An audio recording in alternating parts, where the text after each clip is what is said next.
السلام علیکم ورحمۃ اللہ وبرکاتہ۔ الحمد للہ نحمده ونستعینه ونستغفره ونؤمن به ونتوکل علیہ ونعوذ باللہ من شرور انفسنا ومن سيئات أعمالنا من يهده الله فلا مضل له ومن يضلله فلا هادي له ونشهد أن لا إله إلا الله وحده لا شريك له ونشهد أن سيدنا وسندنا ومولانا محمدا عبده ورسوله صلى الله تبارك وتعالى عليه وعلى آله وأصحابه وبارك وسلم تسليما كثيرا أما بعد فأعوذ بالله من الشيطان الرجيم بسم الله الرحمن الرحيم إنا أنزلناه في ليلة القدر وما أدراك ما ليلة القدر ليلة القدر خير من 1000 شهر تنزل الملائكة والروح فيها بإذن ربهم من كل أمر سلام هي حتى مطلع الفجر آمنت بالله صدق الله مولانا العظيم وبلغنا رسوله النبي الكريم ونحن على ذلك لمن الشاهدين والشاكرين والحمد لله رب العالمين۔ تمام تعریفیں رب کائنات کے لیے جس نے سبحان عالم کو وجود بخشا۔ درود و سلام جناب نبی کریم صلی اللہ علیہ وسلم پر جنہوں نے اس دنیا میں آ کر حق کا بول بالا کیا۔ سامعین محترم، رمضان المبارک کا آخری عشرہ چل رہا ہے اور جن لوگوں نے آخری عشرے کے لیے اعتکاف کرنا تھا وہ تو شروع ہو گیا ان کا اعتکاف۔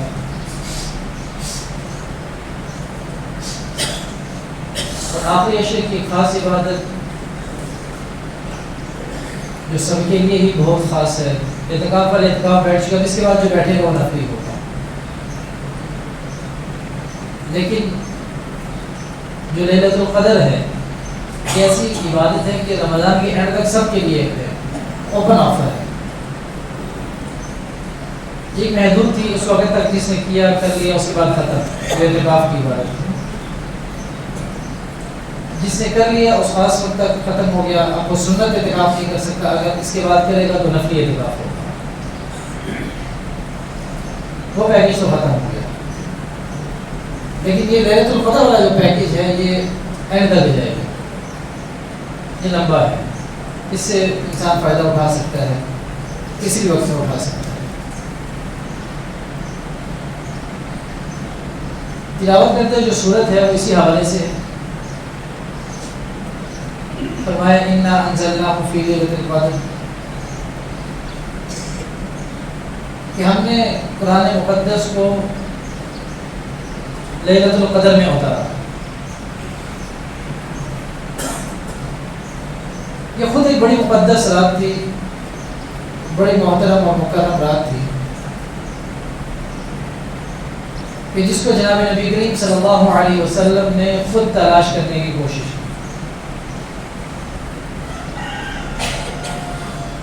اب پھر اس رات کو مزید 4 چاند لگے کہ جب اس میں خود قرآن نازل ہو گیا۔ قرآن خود بڑی مقدس کتاب ہے، اللہ کا کلام ہے، انسانوں کے لیے راہ ہدایت ہے۔ جتنی بھی خیر کی باتیں ہیں، جتنی بھی بھلائی کی باتیں ہیں، ان سب کا منبع اور سرچشمہ جو ہے وہ قرآن ہی ہے۔ بنیاد اس کے قرآن ہے، حدیث ہے، فقہ ہے، ٹھیک ہے، تصرف ہے، جہاد ہے، تعلیم و تعلم ہے، جو بھی شعبہ آپ اٹھا کے دیکھیں اس کی بنیاد قرآن ہے۔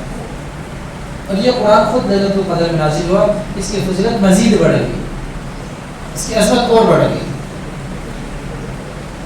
اور پھر ایک ذہن میں اور بات آتی ہے کہ ہم تو بچپن سے ہی پڑھتے آ رہے ہیں کہ قرآن تو 23 سال کے عرصے میں نازل ہوا۔ بچوں سے بھی سوال کیا جائے کہ قرآن کتنے عرصے میں نازل ہوا تو بتاتے ہیں جی 23 سال کے عرصے۔ تو یہاں قرآن خود کہہ رہا ہے کہ انا انزلناہ فی لیلۃ القدر، کہ قرآن تو لیلۃ القدر میں نازل ہوا۔ تو پھر یہ کیسے ہے، اس کا کیا مطلب ہے کہ 23 سال کے عرصے میں کیسے ہے اور لیلۃ القدر میں کیسے ہے؟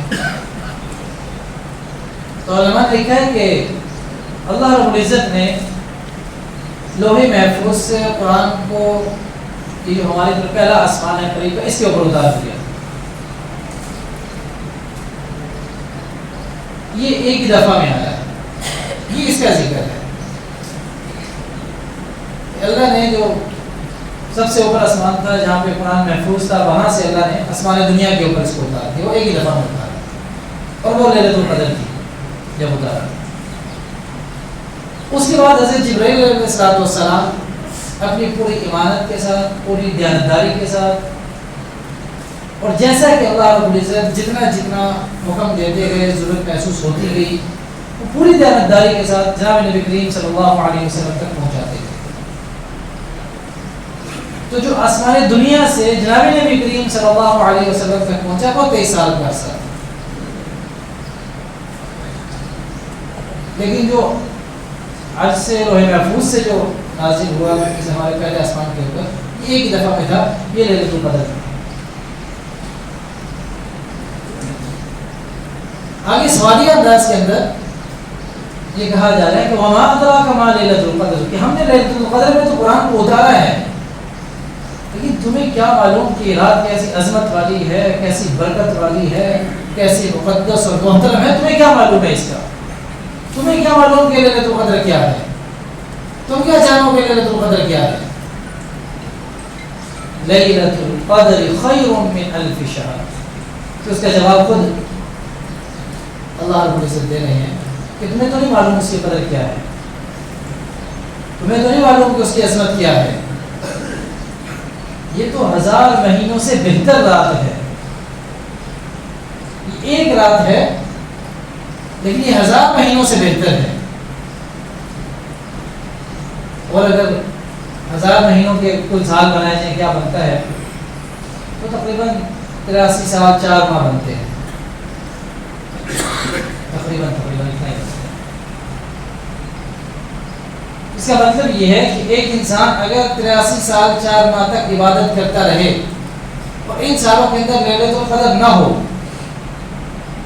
اور وہ 83 سال 84 سال عبادت کر رہا ہے، مستقل کر رہا ہے، اس کا ثواب اور ایک وہ بندہ جس کو لیلۃ القدر نصیب ہوگی اس کا ثواب برابر ہے۔ اور پھر صرف اتنا نہیں ہے، خیر من الف شہر، یہ 1000 مہینوں سے زیادہ بہتر ہے۔ اور یہ کتنی زیادہ بہتر ہے اس کا ہمیں علم نہیں ہے، یہ اللہ جانتا ہے کتنی زیادہ بہتر۔ یہ تو کم از کم درجہ ہے نا۔ ہماری عمر کتنی ہوتی ہے آج کل کی عمر، جو 70 سال 80 سال اس کی عمر نکالی جائے تو 55 سال نکلتی ہے، تقریباً 50-55 سال اس کی عمر ہوتی ہے، اور زیادہ سے زیادہ 70 سال 80 سال۔ اب یہ کتنا زبردست بڑا پیکیج ہے کہ ایک رات صرف عبادت کرنی ہے اور ثواب اتنا کمانا ہے کہ جتنا کوئی 83-84 سال عبادت کرتا ہے۔ حدیث مبارکہ کے اندر ہوتا ہے کہ جس نے اس رات کو پا لیا گویا کہ اس نے ساری بھلائی کو پا لیا، کل بھلائی اس نے حاصل کر لی، اور جو اس سے محروم رہا وہ ساری کی ساری بھلائی سے محروم رہا۔ لازمی بات یہ کہ اتنا بڑا پیکیج ہے، اتنا اجر و ثواب ہے کہ یہ ایسے ہی جیسے ایک آدمی کسی سے کہ آپ 1 روپے انویسٹ کریں آپ کو 50 کروڑ روپیہ ملے گا۔ اب بندہ اس میں بھی سستی کرے، نہ کر سکے، لوگ کہیں گے بڑے محروم آدمی ہیں، بالکل محروم ہو گیا. اور یہ بھی ایسی حدیث مبارکہ کے اندر فرمایا کہ جو اس سے محروم رہا گویا کہ وہ کل بھلائی سے محروم رہا، کل خیر سے محروم رہا.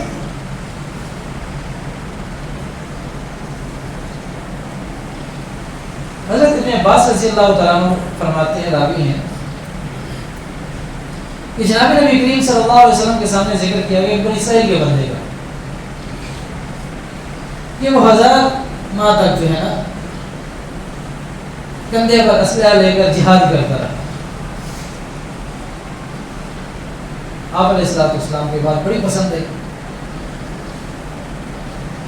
اتنا لمبا عرصہ اس نے جہاد کیا، لیکن ساتھ یہ بات بھی تھی کہ اللہ یہ آپ نے تو پہلی امتوں کی عمریں بڑی لمبی رکھی ہوئی تھی، تو بڑی زیادہ عمریں ہوتی تھی ان کی، اسی حساب سے عبادت بھی زیادہ ہوتی تھی، اور میری امت کی جو عمریں ہیں وہ کم ہیں، اس حساب سے عبادت بھی کم ہوگی. پہلی بات ایک بندہ اگر 50 سال زندہ رہتا ہے تو اس نے تو اپنی زندگی کے 50 رمضان دیکھ لیے، گویا کہ 50 نہیں بھی دیکھے، بالغ ہوتے ہوتے اگر 14 سال کا بھی ہوا تو 36 تو اس نے دیکھ لیے رمضان، 35 رمضان اس کو نصیب ہوئے. اور ایک آدمی کی عمر اگر ہے 40 سال اس حساب سے نصیب کم ہو گئے. عمر کم تھی 10 سال لیکن 10 رمضان بھی تو اس کے کم ہو گئے. تو اس آپ السلام نے خواہش کا اظہار کیا کہ حالو یہ بڑی زیادہ عمریں پہلی امتوں کی، اس حساب سے ان کے اعمال بھی زیادہ، میری امت کی عمریں کم، اس حساب سے اعمال بھی کم، تو کوئی ایسی سبیل ہونی چاہیے، کوئی ایسا راستہ ہونا چاہیے کہ یہ بھی اس اجر و ثواب کو پہنچے جو پہلی امت تک پہنچی تھی جس کو. اب آپ علیہ السلام کی خواہش اللہ نے کیسے زبردست طریقے سے پوری کی، آپ کی دعا کو کیسے زبردست طریقے سے شفیع پوری بخشا کہ اللہ نے آپ علیہ السلام کو یہ رات نصیب کی، یہ رات میں تمہیں دے رہا ہوں، اس میں عبادت کر لو اور اتنا ثواب کما لو. اب فرض کریں کسی کو 2 رمضان بھی نصیب ہوئے اور 2 لیلۃ القدر نصیب ہو گئی تو 160 سال تو اس کو بن گئے. پھر کرتے جائیں کتنی رمضان ملے، کتنی لیلۃ القدر ملی اور کتنا اجر وہ کما سکتے ہیں، وہ تو پہلی باتوں سے بہت آگے نکلے گا. لیکن مسئلہ یہ ہے کہ اس کو مل جائے، اس نے تلاش کی ہو، تب کی بات ہے. سننے میں تو بڑا مزہ آتا ہے لیکن تلاش کرنی پڑے پھر تھوڑا سا مشقت والا کام ہے. کوئی اتنی بڑی مشقت نہیں ہے، کتنے گھنٹے کی رات ہے، چھوٹی سی ہے. چھوٹی سی مشقت اگر انسان اٹھا لے تو کتنا بڑا اجر کما سکتا ہے، اس وقت انسان کو سمجھ میں نہیں آئے گی جب تک کہ اس کی آنکھیں کھلی ہوئی ہیں، تب تک نہیں سمجھ میں کہ چھوٹی سی مشقت برداشت کی ہے، 3 گھنٹے 4 گھنٹے 5 گھنٹے کی مشقت برداشت کر کے کتنا اجر انسان کما سکتا ہے. اور حدیث مبارکہ کے اندر آتا ہے کہ جس نے لیلۃ القدر میں قیام کیا، اس میں عبادت کی، اس کے پہلے سارے کے سارے گناہ معاف ہو جائیں گے، ایمان کی حالت میں ثواب کی نیت کے ساتھ. اور یہ ثواب کی نیت کا تذکرہ آتا ہے بہت ساری حدیث کے اندر کہ ایمان کی حالت میں ثواب کی نیت کے ساتھ. علماء نے کیا ثواب کی نیت کا مطلب یہ ہے کہ جب انسان کو امید ہوگی نا کہ مجھے اس پہ اجر ملے گا تو مشقت اٹھانے میں انسان کو کوئی تکلیف نہیں ہوگی کہ میں اتنی مشقت اٹھاؤں گا، وہ بھاری رقم اس کو محسوس نہیں ہوگا، وہ خوشی خوشی یہ مشقت اٹھائے گا. کیا 5 گھنٹے کی تو مشقت ہے، کیا ہے، اور کئی سال میرے بچ رہے ہیں اس سے 80 سال ادھر 5 گھنٹے، کیونکہ مشقت نہیں ہے 5 گھنٹے. تو ثواب بھی یہ جب ہوگا کہ پتہ نہیں قبول ہوگا، ایک مایوسی کا عالم ہوگا، تو پھر وہ 5 گھنٹے بھی اس کے بڑے بھاری ہوں گے اس کے اوپر. لیکن جب ایک امید کے ساتھ ہوگا کہ مجھے اجر ملے گا اللہ کی طرف سے، اللہ کی رحمت سے امید ہے کہ اللہ مجھے اجر دے گا اتنا، اور اللہ کی رحمت سے امید ہے کہ یہی رات لیلۃ القدر کی رات ہے، یہی لیلۃ القدر ہے، تو پھر اس کے لیے عبادت کرنا 5 گھنٹے 4 گھنٹے نکالنا کوئی مشکل کام نہیں ہوگا. اور آپ علیہ السلام باہر نکلے لوگوں کو بتانے کے لیے کہ یہ رات کون سی رات ہے، اور فرمایا کہ میرے سے اللہ رب العزت نے یہ علم جو ہے وہ میرے سے لے لیا، مجھے بلا دی گئی کہ کون سی رات ہے. اور وجہ یہ بیان فرمائی کہ دو مسلمان آپس میں جھگڑ رہے تھے، لڑائی کر رہے تھے، اس کی وجہ سے علم جو ہے وہ میرے سے اللہ رب العزت نے اتارا، ورنہ تعین ہو جاتا کہ یہ والی رات ہے، بتا دی جاتی ہے فلانی رات ہے، تاپ راتوں میں سے کون سی رات ہے؟ فلانی رات ہے، لیکن یہ علم اٹھا لیا گیا۔ وجہ اس کی کیا تھی؟ وجہ اس کی تھی کہ دو مسلمان آپس میں جھگڑا کر رہے تھے، لڑائی کر رہے تھے۔ اب یہ اندازہ لگائیں کہ لڑائی کرنے کا اور جھگڑا کرنے کا کتنا بڑا نقصان ہے، کتنی بڑی نحوست ہے جس کو میں اور آپ محسوس نہیں کر رہے۔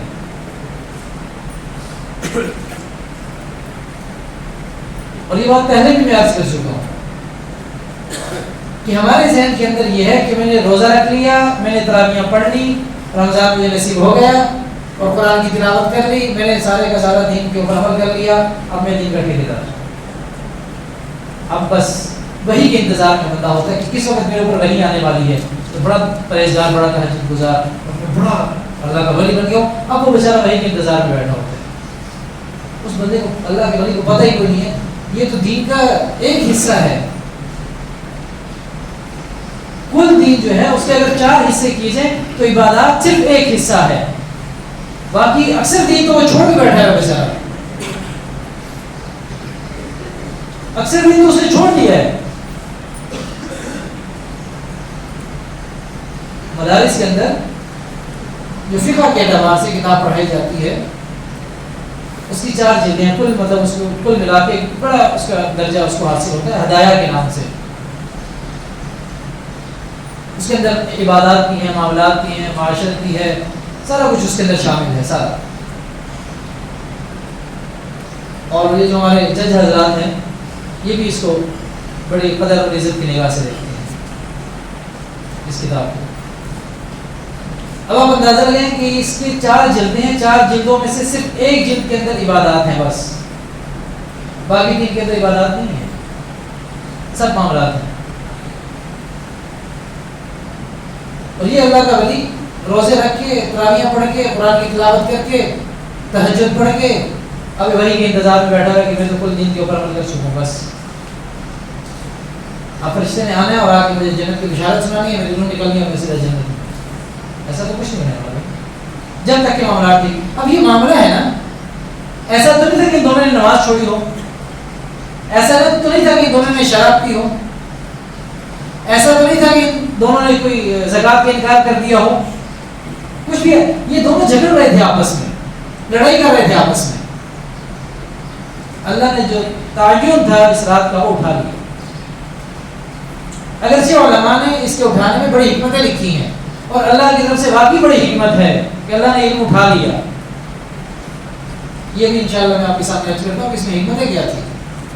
تو اچھا وقت اٹھا لیا، لیکن بات یہ ہے کہ اس عمل کی نحوست بھی ذکر کرنا مقصود ہے کہ اس عمل کی نحوست کتنی ہے۔ تو پھر آپ علیہ السلام نے فرمایا کہ اس رات کو آخری عشرے کی طاق راتوں کے اندر تلاش ہے، 21ویں ہے، 23ویں ہے، 25ویں ہے، 27ویں کا حدیث کے اندر بہت زیادہ ذکر آتا ہے اور لوگوں کے یہاں بھی بڑا مقبول ہے 27ویں، 29ویں ہے۔ یہ جو طاق راتیں ان کے اندر اس رات کو تلاش کرو، ان میں کوئی لیلۃ القدر ہو سکتی ہے۔ اب جو اٹھا لیا گیا اس کی حکمت کیا ہے، اللہ نے کیسے کرم کا اور فضل کا معاملہ کیا۔ اب فرض کریں ایک رات تھی، تعین کر دیا جاتا کہ فلاں رات ہے، آخری عشرے کے اندر طاق راتوں میں سے یہ رات ہے جو لیلۃ القدر کی تھی، یہ قدر کی رات ہے، یہ ہے۔ اب اس رات اگر ایک انسان عبادت نہ کر سکتا، بیماری ہے، سفر ہے، کوئی بھی وجہ ہے، تھکاوٹ ہے، نہیں کر سکتا، اب لازم بات یہ کہ جب اس کا تعین تھا اس نے نہیں کیا، اب باقی راتوں میں بھی وہ نہیں کرے گا، وہ تو رات نکل گئی۔ اور جب انسان اللہ کی طرف متوجہ ہوتا ہے تو اللہ فرشتوں کے اوپر فخر فرماتے ہیں کہ یہ وہی ہے جن کے بارے میں تم کہتے تھے کہ دنیا کے اندر دنگا فساد کریں گے، لڑائی جھگڑا کریں گے، اور میں نے تو نہیں کہا تھا کہ جتنا میں جانتا ہوں تم نہیں جانتے۔ دیکھو کیسے دن میں روزے کی مشقت، پھر تراویحوں کی مشقت، اور پھر میری رحمت کو تلاش کرنے کی مشقت میں اب لگے ہوئے ہیں، ایک ایسا پیار ہے ان کا میرے ساتھ کیسی رغبت ہے ان کو میری طرف. تو اللہ فرشتوں کے اوپر فخر کرتے ہیں. اب ایک تو یہ تھا کہ انسان عبادت کرتا اس رات جس کو مل جاتی تو اللہ رب العزت فخر کرتے ہیں, اور جس رات نہ ملتی, جس کو نہ ملتی, وہ بعد کی راتوں میں عبادت بھی نہ کرتا. اور پھر جو اللہ رب العزت کا فخر ہے فرشتوں کے اوپر, وہ اس درجے پر ہوتا ہے جس درجے کو یہ انسان ہر رات ہر تاپ رات کے اندر اس کو تلاش کرتا ہے, اس کے اندر عبادت کرتا ہے. اب اللہ رب العزت ہر تاپ رات میں فرشتوں کے اوپر فخر کرتے ہیں, دیکھو بھائی یہ میرا بندہ کیسے میرے ساتھ تعلق کے اندر لگا ہوا ہے. تو اللہ کا بڑا کرم اور فضل ہو گیا, ورنہ تو چھوٹ جاتی, بیماری کی وجہ سے چھوٹ جاتی, تھکاوٹ کی وجہ سے چھوٹ جاتی, باقی انسان مایوس ہو جاتا. اس لیے اللہ رب العزت کا تعین اٹھا لیا, یہ اللہ کا بڑا کرم اور فضل ہو گیا. اور پھر اگر یہ تعین ہو جاتا ہے کہ یہی رات ہے, اب ظاہر بات ہے کہ انسان سست بھی ہے, کاہل بھی ہے, اور پھر یہ جو 12 مہینے گزارتا ہے اس کا بھی کچھ نہ کچھ اثر اس کے اوپر باقی رہتا ہے. اب اس رات کے اندر اگر اس سے کوئی گناہ ہو جاتا, وہ تو بیچارہ اپنے آپ کو ہی ساری زندگی ملامت کرتے کرتے گزار دیتا کہ میں کتنا بد نصیب, میں کتنا بدبخت کہ اس رات یہ رات مجھے نصیب ہوئی اور اس میں بھی میں نے گناہ کا ارتکاب کر دیا, میں کتنا بد نصیب اور کتنا بدبخت. انسان مایوس ہو جاتا. اللہ نے اس کو مایوسی سے بچایا, اور شریعت کے اندر تو ایسی بھی مایوسی نہیں ہے. لا تقنطوا من رحمت اللہ, اللہ کی رحمت سے مایوس نہیں ہونا. اب یہ انسان مایوس ہو جاتا, باقی راتوں کے اندر عبادت نہ کرتا, اور ہو سکتا ہے کہ تھوڑی بہت عبادت کر رہا تھا اس سے بھی کہتا بس یار یہ تو مجھے ملی نہیں, اس رات میں میرے سے گناہ سرزد ہو گیا, اب میں کیا کروں. تو اللہ نے بڑے کرم اور فضل کا معاملہ کیا. ایک رات میں کوتاہی ہوگی, دوسری رات مل گئی, دوسری میں کوتاہی ہوگی, تیسری مل گئی, تیسری میں کوتاہی ہوگی, چوتھی مل گئی, چوتھی میں کوتاہی ہوگی, پانچویں مل گئی. کھلا آپشن رکھا ہے اللہ نے, کوئی مسئلہ نہیں. ایک رہ گئی ہے نا, دوسری میں کر لو, دوسری رہ گئی ہے تیسری میں کر لو, تیسری رہ گئی ہے چوتھی پانچویں میں کر لو. اور پھر اگر اس رات کا تعین ہوتا, یہ حکمت ہے اللہ نے زبردست علماء نے حکمت بیان کی. اور پھر اگر یہ تعین ہو جاتا کہ یہ رات ہے, اور ایک انسان کہیں ڈاکہ ڈال دیتا, چوری کر لیتا, زنا ہو جاتا, کچھ بھی ہو جاتا, اللہ سب کی حفاظت فرمائے, کوئی بھی گناہ ہو جاتا اسے, اور دوسرا بندہ دیکھ لیتا اسے, اب دیکھیں پھر کیا ہوتا اس کے ساتھ. تو اس نے اب تو چھوٹی سی ویسی کوئی بات ہو جائے تو بندے ٹیم باندھ دیتے ہیں اور پورے علاقے میں مشہور ہو جاتی ہے فوراً بات. پھر وہ پتہ ہے اس بندے نے یہ کام کیا تھا, اچھا کہیں پہ کوئی بات نہیں ہو رہی تھی نا, اب جس کو پتا ہوگا اس کے پیٹ میں ویسے ہی درد ہوگا. کہ جب تک وہ بات کہہ نہیں دے گا نا اس کو کہ مجھے فلاں بندے کا یہ گناہ بھی پتا ہے کہ اس نے کیا, اس کو آرام نہیں آنے والا, پیٹ میں درد رہے گا, اور پڑھتے رہیں گے اس کو. وہ جب تک کہ بیان نہ کر دے, بات کہیں کی چل رہی ہوگی, کہیں سے اٹھائے گا, کہیں پہنچائے گا, اس سے لگا کے اس کو. میں نے اس بندے کو دیکھا تو وہ یہ کام کر رہا تھا.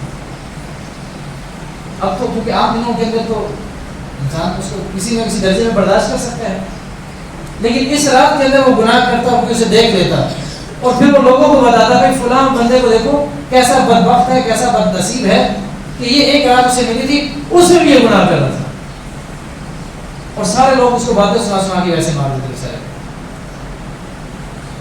اللہ نے بڑے کرم کا معاملہ کر دیا, لوگوں سے بھی بچا لیا, اور موقع بھی اگلی رات کا پھر دے دیا, چلو کوئی بات نہیں ہے, اگلی رات تلاش کریں, اگلی رات میں دیکھو. تو یہ علماء نے بڑی حکمتیں اس کے اندر بیان کی ہیں کہ اللہ نے جو علم اٹھا لیا اس کی حکمت کیا تھی, یہ بڑی اس کے اور بہت ساری حکمتیں لکھی ہیں اس میں.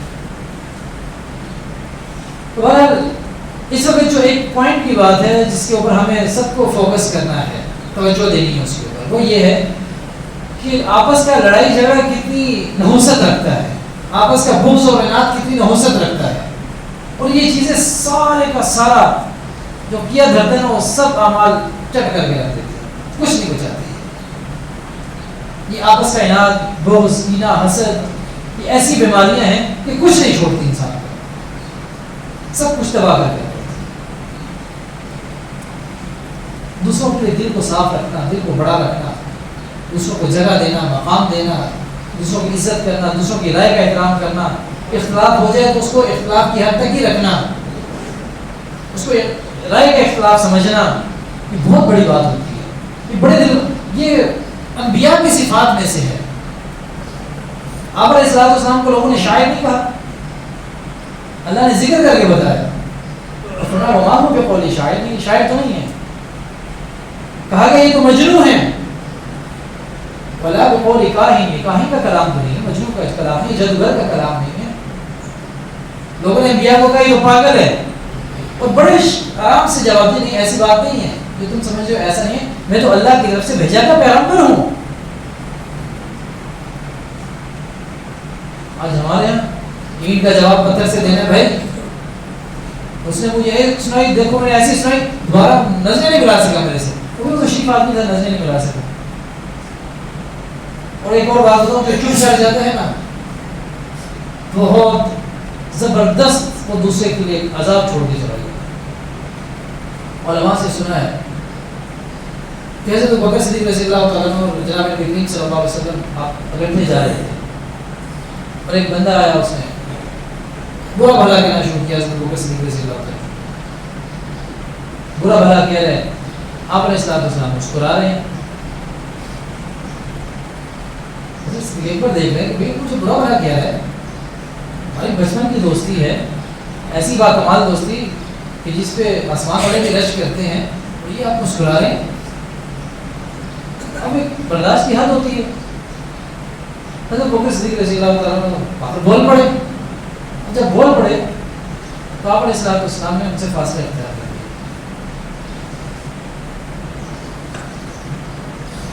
بات میں پوچھا ہے اللہ کے نبی, جب تک تو مجھے برا بھلا کہتا رہا تو آپ بڑے خوش ہوتے رہے, اور جب میں تھوڑا سا بولا اس کے لیے تو آپ نے فاصلہ اختیار کر لیا. تو فرمایا کہ جب آپ خاموش تھے نا تو آپ کی طرف سے اللہ نے فرشتہ مقرر کیا تو وہ جواب دے رہا. لیکن جب آپ خود بول پڑے پھر تو آپ اس کے مقابلے میں خود آ گئے. اللہ نے اس رشتے کو اٹھا لیا, بھائی آپ یہ خود مقابلہ کر گئے. اس لیے خاموش رہ کر آپ کسی کو اتنا نقصان پہنچا سکتے ہیں جتنا آپ بول کر نہیں پہنچا سکتے. اور پہلی بات یہ کہ درگزر کرتے ہیں, یہ انبیاء کی صفات میں سے درگزر کرنا, عفو درگزر, بڑی صفات انبیاء کی بڑی صفات میں سے مشترکہ جو صفات ہے وہ عفو درگزر ہے. وہ دوسروں کے لیے نیک اور خیر خواہی کے جذبات رکھنا ہے, اور دوسروں کے لیے بھلائی کے جذبات رکھنا ہے, یہ انبیاء کی صفات ہیں. تو بجائے اس کے کہ ہم شیطانی صفات اپنے اندر پیدا کریں اور اس کے اوپر فخر کریں اور اس کے اوپر خوش ہوں, تو اچھا نہیں ہے کہ انبیاء کی صفات پیدا کریں اپنے اندر. بہرحال یہ بہت ضروری ہے. معاشرے کے اندر بگاڑ بہت زیادہ پیدا, عبادات بہت ہو گئی ہیں اور بگاڑ بہت زیادہ پیدا ہو گئی. جہاں عبادات بڑھتی جا رہی ہیں وہاں بگاڑ بڑھتا جا رہا ہے. اور اس کی وجہ یہ ہے کہ ہم نے عبادات کو کل دین سمجھ لیا ہے. اور اگلی بات یہ ہے کہ فرمایا تنزل الملائکۃ خیر من الف شہر, آگے گئے